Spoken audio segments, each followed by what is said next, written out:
तो अब आपने थोड़ा सा समय भी इसमें देना पड़ेगा, क्योंकि यह नींद तो दुश्मन है।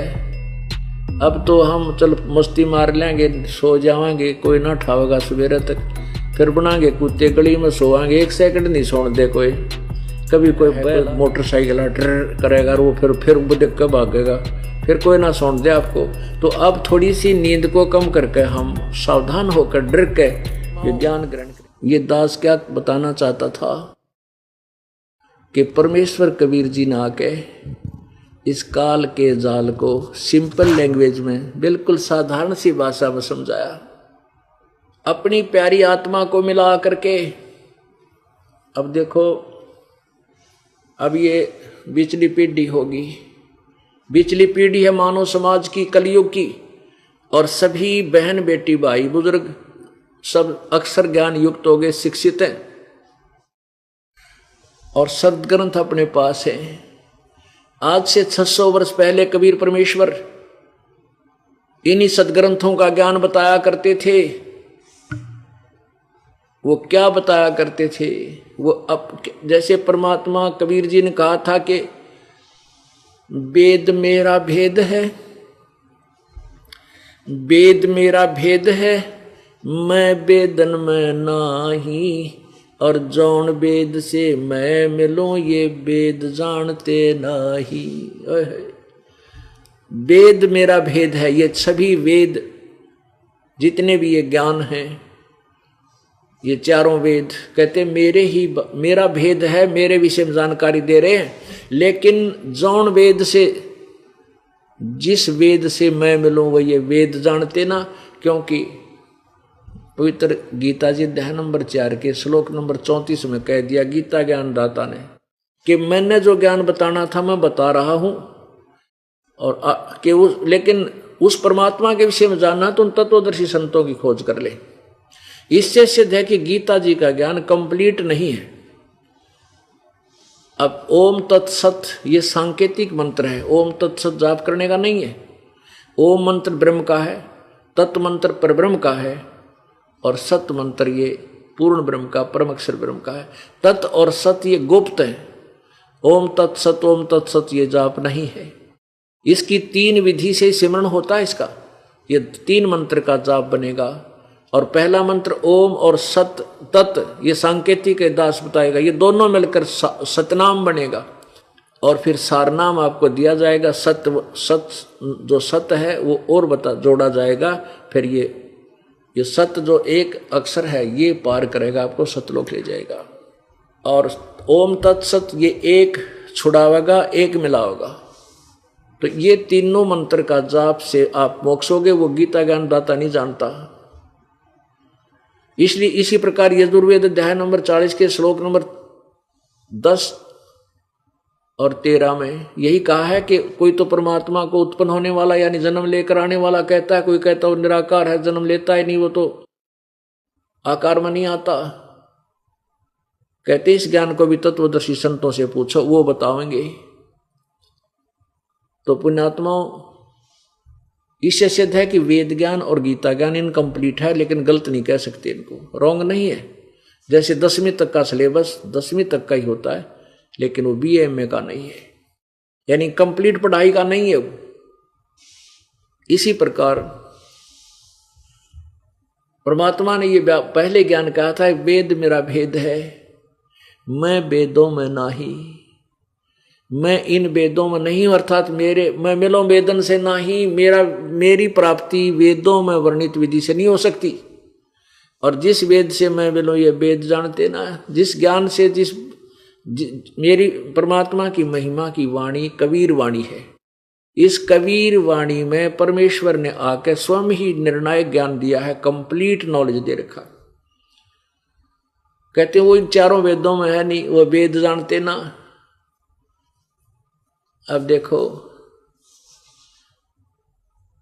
परमात्मा कबीर जी चारों युगों में आते हैं, अपने ज्ञान की महिमा, अपने ज्ञान को आप ही बताते हैं, और वो अपनी प्यारी आत्माओं को यानी श्रेष्ठ आत्माओं को आकर मिलते हैं, उनको अपना परिचय देते हैं, साक्षात्कार सतलोक में अपना यथार्थ रूप दिखाते हैं, ब्रह्मा विष्णु महेश की सतीथि से परिचित करा के अपने गवाह बना जाते हैं कि कबीर इज गॉड, कबीर परमात्मा है।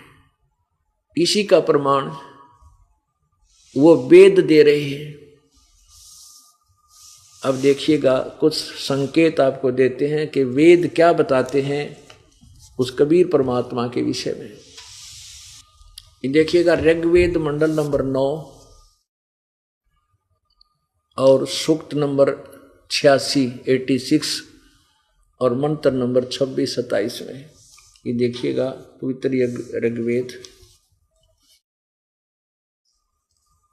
ऋग्वेद मंडल नंबर 9-10। यहाँ देखिएगा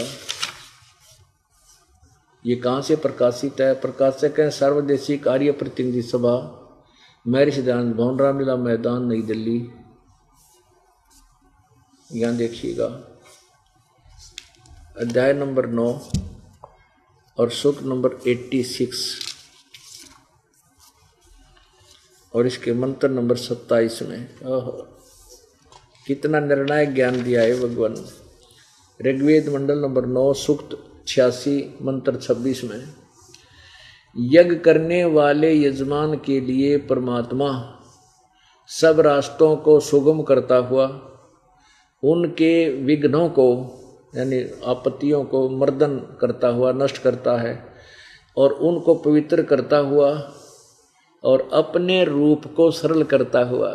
अपना जो वास्तविक रूप है परमात्मा का वो बहुत तेजों में है, उसको हल्का कर लेता है मनुष्य। अच्छा, वह कांति में परमात्मा कबीर। ये देखो यहाँ कबीर अतो, हम इसको कबीर अतो कहते हैं, कबीर।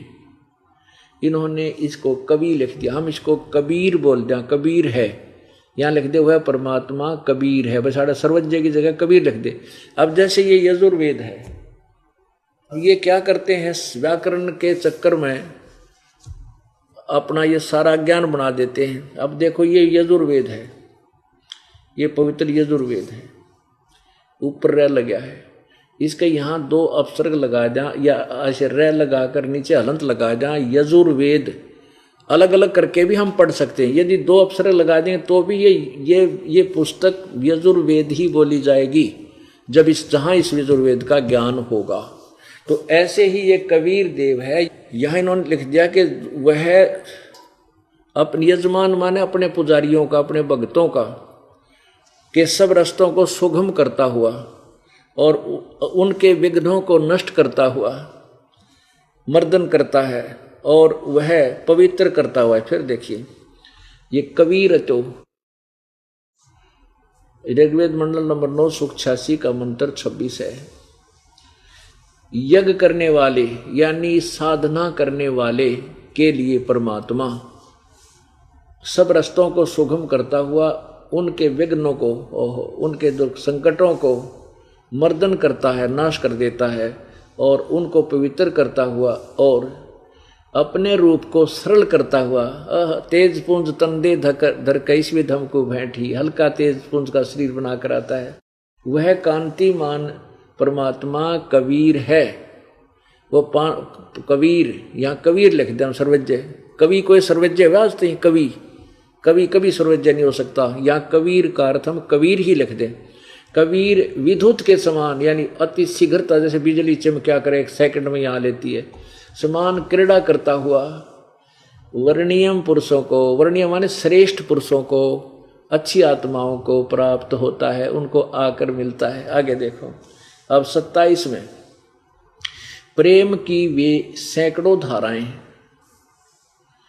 जो नाना रूप में सथित हो लाभ कर रही हैं परमात्मा, ये परमात्मा को प्राप्त होती हैं। प्रकाश पुंज परमात्मा को बुद्धियाँ विषय करती हैं। जो परमात्मा ध्यूलोक यानी ऊपर तेजों में लोक के तीसरे पृष्ठ पर विराजमान है, एक देशीय है, एक स्थान पर रहता है और प्रकाश स्वरूप है। उसको बुद्धियाँ प्रकाशित करती हैं। अब जैसे ये अनाड़ी महर्षि दयानंद कह का बेरा नहीं था, महर्षि की पदवी पा रहा, कहते भगवान सर्वव्यापक है, एक देशीय नहीं है, किसी वेद में नहीं लिखा है कि भगवान एक देशीय है। अरे ये 100 जगह बता रखा है वेदों में, 36 जगह। अब इससे सिद्ध है कि वो परमात्मा अपने श्रेष्ठ भक्तों को आकर मिलता है और अपने ज्ञान का प्रचार करता है। अब देखिएगा 82 में सूक्त नंबर, ऋग्वेद मंडल नंबर 9, ऋग्वेद मंडल नंबर 9 सूक्त 82 82 में मंत्र नंबर 1 यहाँ से प्रारंभ होता है।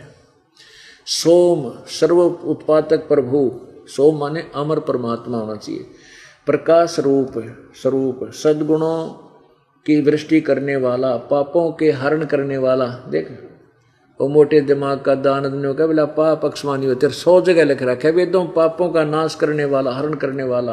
वह राजेव, राजा के समान, राजेव राजा की तरह, लाई के किंग यानी मनुष्यों में श्रेष्ठ होता है वो, राजा के समान। ये देखो पृष्ठ 269 पर, ये 270 पे, राजा के समान दर्शनीय है, दर्शनीय है। वह पृथ्वी आदि लोकांतरों के चारों ओर शब्दमान हो रहा है। वह वर्णीय पुरुषों को, श्रेष्ठ भक्तों को, वर्णीय श्रेष्ठ भक्तों को, पुरुषों को यानी दृढ़ भक्त हैं, जो दृढ़ भक्त हैं, जो दृढ़ भक्त हैं उसको पवित्र करता हुआ प्राप्त होता है। उनको मिलता है करके, उनको पवित्र करता हुआ, उनको, क्योंकि परमात्मा ही हमें साफ करेगा। जिस प्रकार विद्युत स्नेह वाले स्थानों पर आदि आदि, ये हमने अपना ये असली उद्देश्य देख रहा हूँ, परमात्मा श्रेष्ठ भक्तों को आकर मिलता है यहाँ पर। अब वो पहला पड़ा, अब दूसरा, हे परमात्मा उपदेश करने की इच्छा से आप, यानी तत्व ज्ञान देने के लिए आप महापुरुषों को प्राप्त होते हो, यहाँ आके उन पुण्यात्माओं को मिलते हो, यानी सच्चा ज्ञान देने के लिए। और आप अत्यंत गतिशील पदार्थ के समान, यानी अतीत कहते पहुंचूंगा क्षण एक में, एक क्षण में पहुंच लूंगा, धन भगत जन अपने के काज के समान हमारे आध्यात्मिक यज्ञ को प्राप्त होते हो। ओहो, यानी और वह कबीर, ये देखो यहाँ भी इन्होंने डंगा फेर कर दिया, ये कबीर, ये ऊपर लग गया कबीर वेदस्या।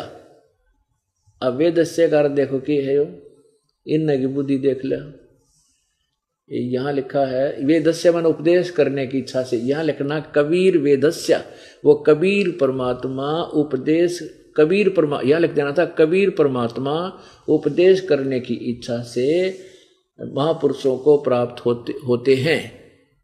भाई इतना लिखना था, लेकिन इन्होंने तड़ंगा करने का मतलब था ज्ञान था कोई ना, ये कबीर है ऊपर रह लगा इसका, ये प्रिंट में थोड़ा सा गड़बड़ रह रही है, कबीर है ये, क्योंकि इन्होंने यहाँ लगाया ये रह, यहाँ कबीर है, ये कबीर है, वो कबीर परमात्मा, हे परमात्मा यहाँ लिखना था वैसे, हे कबीर परमात्मा उपदेश करने की इच्छा से महापुरुषों को प्राप्त होते हैं और आप अत्यंत गतिशील पदार्थ के समान हमारे आध्यात्मिक यज्ञ में प्राप्त होते हैं। आप, चलो उनका अनुवाद भी समझे तो आप सर्वज्ञ नहीं, आप कबीर हैं, यहाँ लिख देना कबीर, कबीर हैं, शुद्ध स्वरूप है, हमारे पापों को दूर करके हे सोम आप हमको सुख दें, पाप नष्ट करके हमें सुख दो, प्रेम भाव से उत्पन्न करते पवित्रता को उत्पन्न करें। अब देखो तीसरे में कमाल कर रखा है, ऋग्वेद मंडल नंबर 9 सूक्त 82 मंत्र 3 में,